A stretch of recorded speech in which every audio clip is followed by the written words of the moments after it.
We were told 3 partial meltdowns, don't worry about it. Now we know it was 100% core melt in all 3 reactors. Japan is, by orders of magnitude, many times worse than Chernobyl. Never in my life did I think that 6 nuclear reactors would be at risk.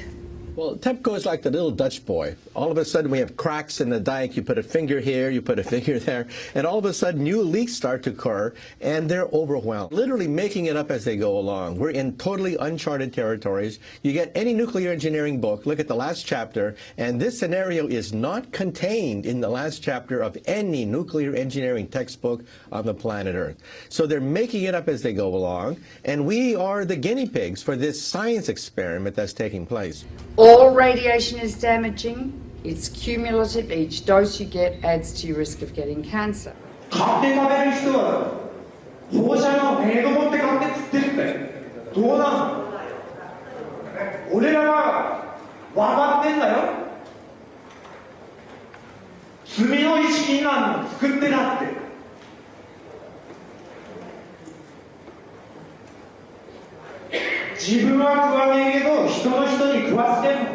Within days of the Fukushima Daiichi catastrophe beginning, we were getting fallout coming down in rain in the United States, not in insignificant quantities. And also, of course, the seafood, not only does the ocean's currents bring the radioactivity this way, but also the sea life itself, the bluefin tuna, migrated from Japan to North America and carried the radioactive cesium in its flesh over here. Wow, not a good time to be eating tuna. The food chain remains contaminated for hundreds or thousands of years, and we'll start seeing lung cancer and leukemia, I think 2 to 5 years from now. And then solid cancers will start appearing 15 to 60, 70 years later. So the ace up the sleeve of the nuclear industry is the incubation time for cancer. It takes a long time for cancers to develop once you have inhaled or been exposed to these radioactive elements. And no cancer identifies its origin. And so there is already a level of cancer in society, but it's going to increase dramatically. The problem is not really under control. It will not be under control for, it's estimated, between 40 and 100 years from now. There's no way to clean it up. They say 40 years, but they can't clean it up. They can't. And the site's still unstable and vulnerable to natural disasters. If there is another earthquake, a serious one, 6, 7, 8, or 9 magnitude, that would rattle all these 1,060 tanks. It would rattle the damaged cores, spent fuel, whose structures have already weakened. Yes. That's a potential very, very serious threat. Approximately 300 tons of water was filtering through the site until early this month, becoming laced with radioactive materials and then seeping into the sea. Another factor is the ever-increasing amount of water accumulating inside damaged infrastructure. Once it makes its way into reactor buildings, it mixes with radioactive isotopes. For months, TEPCO workers have been pumping up 400 tons of water every day and storing it in tanks on site. There's 1,060 tanks, stainless steel water tanks, that are holding the water which they keep pumping into the damaged reactors and the spent fuel storage pools. From the air, the scale of the problems at Fukushima become clear. The growing mass of storage tanks now dwarfs the plant itself. More than 1 million tons of highly radioactive water is now stored here. But the tanks have been hastily built. They're made of steel plates, bolted together, rather than welded. Last week, workers detected a major leak in one of those tanks. About 300 tons of water escaped, releasing several quadrillion becquerels of radioactive particles. Experts have often pointed out how vulnerable they are to damage. The tanks, though, have been put together very quickly. There's no guarantee they'll last. Their seals are made of rubber, and the joints and bolts are corroding, and they may last not more than 5 years. So the tank farm has grown dramatically, and it's on the hill. Of course, the problem is because it's on the hill, the water flows down, and if there's an earthquake, all of these pipes are held together with plastic piping, not much different than what you've got on a swimming pool. So the plastic pipe will snap, and that water will just run right down that roadway directly into the ocean. And how long the contamination has been leaking into the water? Very likely since the explosions and the meltdown at Fukushima Daiichi in March of 2011. Wow, that is quite a long time.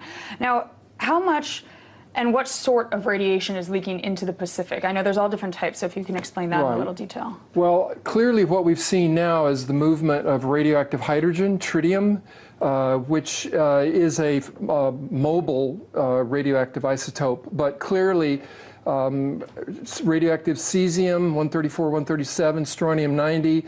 We're seeing a full range of radioactive contaminants now moving, which indicate that the damaged cores of these reactors, the meltdowns themselves, are now contributing to the contamination of the Pacific Ocean and groundwater that's moving at about a rate of 300 to 400 metric tons per day. So that radiation has been leaking into the water and polluting the fish continuously for the last 2 years. Radioactive iodine-129, its half-life is 17 million years, plus strontium, plus cesium, plus tritium, and I could go on and on and on. If it gets into the sea, the algae concentrated hundreds of times, then the crustaceans concentrated hundreds of times, then the little fish, then the big fish, then us. Because we stand on the apex of the food chain. You can't taste these radioactive elements, you can't see them, and you can't smell them. They're silent. This graphic shows the gradual contamination of the Pacific Ocean due to leaks of radioactive water from the crippled Fukushima nuclear plant in Japan.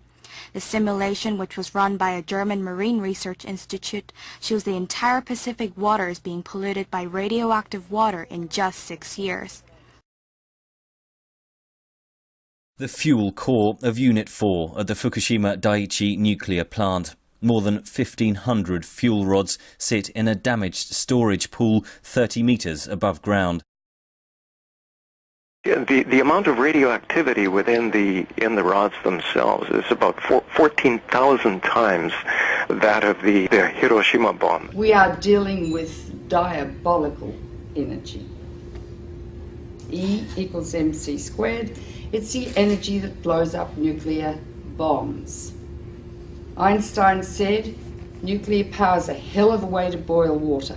They need to remove those fuel rods from the pool because if there's another earthquake, Building 4 would go down probably, and all those fuel rods would be exposed to the air and they would burn, and they would release 10 times more radiation or cesium than was released at Chernobyl, huge amounts, and pollute much of Japan and the Northern Hemisphere. So we're in a nuclear crisis at the moment. If there's another earthquake and Building 4 collapses, which contains the cooling pool with fresh fuel, I'm going to evacuate my family from Boston.